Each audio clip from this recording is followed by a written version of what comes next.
A recent study commissioned by the UN revealed that over 70% of women in the UK have been sexually harassed in public, and 97% of those between the ages of 18 and 24 have experienced some form of sexual harassment. It is so common that most women have come to expect it as part of their everyday lives. But lately, the narrative around this topic has been changing. Last March, the death of Sarah Everard, a young woman who was murdered by a police officer as she was walking home in South London, sparked international outrage. An increasing number of people have decided to raise their voices against this issue, using hashtags such as "she was just walking home" and "reclaim the streets."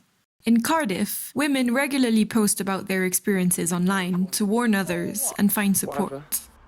Whatever. I'll give you 120 quid. For? If you fuck me with what you are now, plus whatever after. As a student living in Cardiff, I was curious to learn more about how street harassment affects people here. I reached out to Grace and Sarah, two young women who have decided to take this issue into their own hands.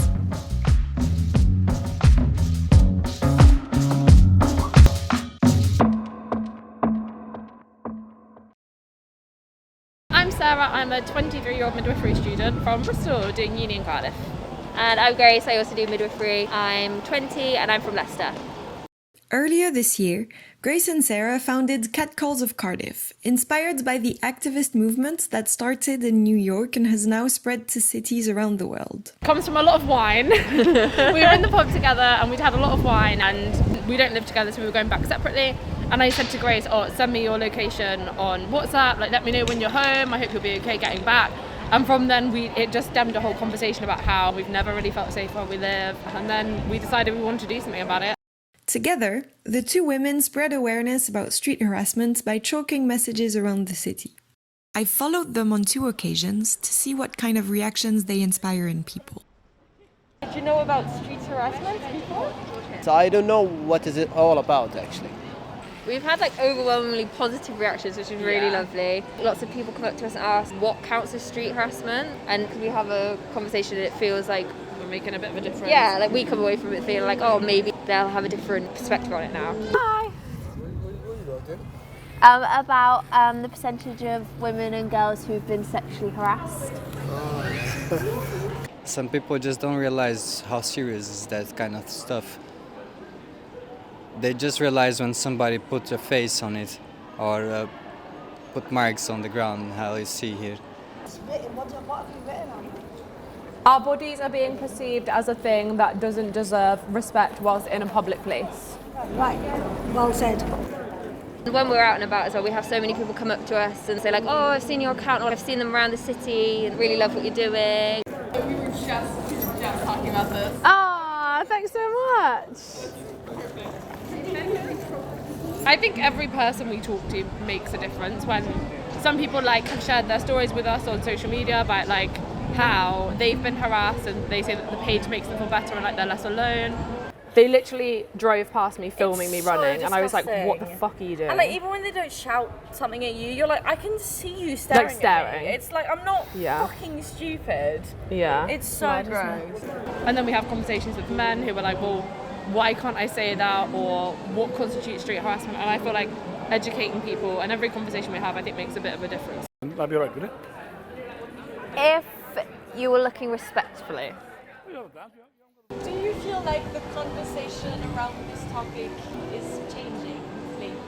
Definitely since what happened with Sarah Everard, and similar stories have been big in the media recently. And it's starting to be definitely more talked about, is it more in the public eye? Yeah, and it's definitely more understood how, what happened with Sarah Everard was an extreme, but it stems from the little things that happen that you think, that's not a problem, that's not going to make any difference. Have you ever experienced sexual harassment? Yes, I've experienced it a lot when I'm out. Men just think they can grope you and grab you. I know that when I pass, especially on these streets at night, when people are drunk, If we let people get away with those things, it can lead on to further. And they're happening to everyone. It's not just 1 in a million people are getting catcalled and street harassed. Like most people we talk to, most of our friends, our families, the people we bump into on the street, most people have had some form of sexual harassment or street harassment in their life. And I think a lot of people who are privileged enough to not be the people on the other end of it don't think it happens that often and don't see it as like a big issue that needs to be dealt with. Have you ever been harassed yourself? Yes. I was walking in the streets and somebody looked at me disrespectful and say bad stuff that I really don't like it, and I felt like trapped. That time I get a punch here. Oh. From street. Really?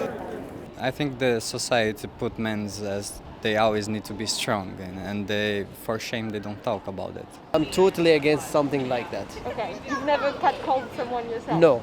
No? No, not at all.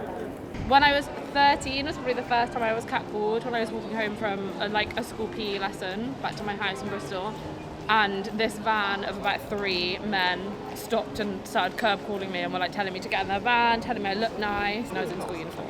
Like, it's scary, but it's not different. Like, that's been our whole lives. And we did a recent talk about how 11 is the average age where women first get like catcalled and street harassed. How old are you? 18. 17. 18. I got 3 girls myself, and I constantly tell them to be wary of people like that. It's kind of creepy. Well, you can see that they look at you as you walk. You kind of want to be like, don't look at me. And it's just how we've grown up, and it's sad that we do kind of think it's normal. And I think that's part of the narrative we're trying to change, that actually we should be allowed to feel safe where we live and be able to walk home and feel safe and not have to worry.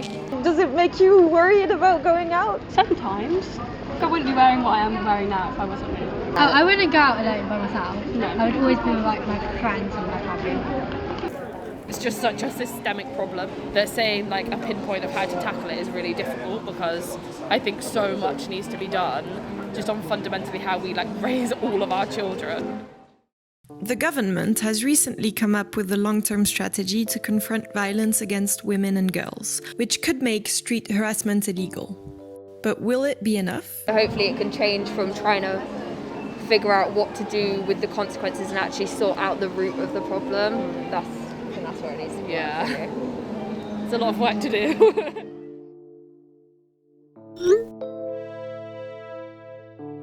We have to respect each other whatever we are. We have to start to live with each other and love each other, so that's all.